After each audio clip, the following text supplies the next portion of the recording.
ஒரு சமயம் விஜயநகரத்திற்கு வித்யாசாகர் என்ற ஒருவர் வந்திருந்தார். அவர் சகல சாஸ்திரங்களையும் அறிந்த புலவர். தம்மைப் போல யாரும் புலமை பெற்றவர் இருக்க முடியாது என ஆணவம் கொண்டவர். அதனால் ஒவ்வொரு ஊராக சென்று அங்குள்ள புலவர்களையெல்லாம் வாதத்திற்கு அழைத்து வெற்றி பெற்று பெருமையாக திரிந்து கொண்டிருந்தார்.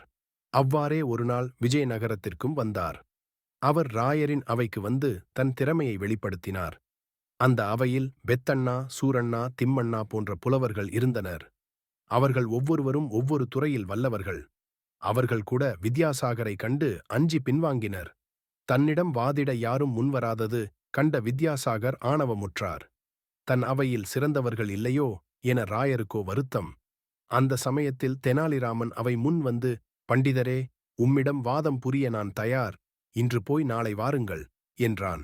இதை கேட்டதும் மன்னருக்கும் மற்ற புலவர்களுக்கும் உற்சாகமாக இருந்தது. அவர்கள் ராமனை வெகுவாக பாராட்டினர். இருந்தாலும் மறுநாள் வித்யாசாகரை ராமனால் வெல்ல முடியுமா என்ற சந்தேகம் அனைவருக்கும் இருந்தது. மறுநாள் ராமனை ஆஸ்தான பண்டிதரைப் போன்ற விலையுயர்ந்த ஆபரணங்களால் அலங்கரித்து அவைக்கு அழைத்து வந்தனர். ராமன் தன் கையில் பட்டுத் துணியால் சுற்றப்பட்ட ஒரு கட்டை வைத்திருந்தான். வாதம் ஆரம்பமாகியது. வித்யாசாகர் ராமனின் கையில் இருந்த கட்டை பார்த்தார். அது என்னவாக இருக்க முடியும் என்று அவரால் ஊகிக்க முடியவில்லை. எனவே, ஐயா, கையில் வைத்திருக்கிறீர்களே, அது என்ன என்று கேட்டார். ராமன் அவரை அலட்சியமாகப் பார்த்து கம்பீரமாக, இது திலாஷ்ட மகிஷ பந்தனம் என்னும் நூல். இதை கொண்டுதான் உம்மிடம் வாதிடப் போகிறேன் என்றான்.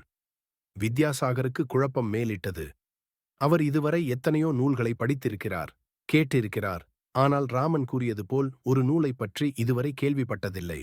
அந்த நூலில் என்ன கூறியிருக்குமோ, அதற்கு தம்மால் பதில் சொல்ல முடியுமோ முடியாதோ என்ற பயம் ஏற்பட்டது. அதனால் நயமாக வாதத்தை நாளை வைத்துக் கொள்ளலாம் என்று சொல்லிவிட்டு சென்றார். அன்றிரவு வித்யாசாகர் பல்வாறு சிந்தித்து பார்த்தார். ராமன் கூறிய நூல் புரிந்து கொள்ள முடியாத நூலாக இருந்தது. இதுவரை தோல்வியே கண்டிராத அவர் ராமனிடம் தோல்வி அடைய விரும்பவில்லை. ஆகவே அந்த இரவே சொல்லிக் கொள்ளாமல் ஊரை விட்டே ஓடிவிட்டார். மறுநாள் அனைவரும் வந்து கூடினர். ஆனால் வித்யாசாகர் வரவில்லை. விசாரித்த பொழுது அவர் இரவே ஊரை விட்டு ஓடிவிட்டார் என்ற செய்திதான் கிடைத்தது. வெகு சுலபமாக அவரை வென்ற இராமனை அனைவரும் பாராட்டினர். மன்னர் ராமனிடம், ராமா, நீ வைத்திருக்கும் திலகாஷ்ட மகிஷ பந்த என்ற நூலை பற்றி நானும் இதுவரை கேள்விப்பட்டதே இல்லை. அதை எங்களுக்கு காட்டு என்றார். ராமன் மூடியிருந்த பட்டுத் துணியை விலக்கினான். ஏடுகள் எதுவும் காணப்படவில்லை. அதற்கு பதிலாக எள், விறகு, எருமையை கட்டும் கயிறு இருந்தது. அதை கண்டதும் எல்லாரும் வியப்புற்றனர். ராமன், அரசே, திலகம் என்றால் எள், காஷ்டம் என்றால் விறகு, மகிஷ பந்தனம் என்றால் எருமை கட்டும் கயிறு.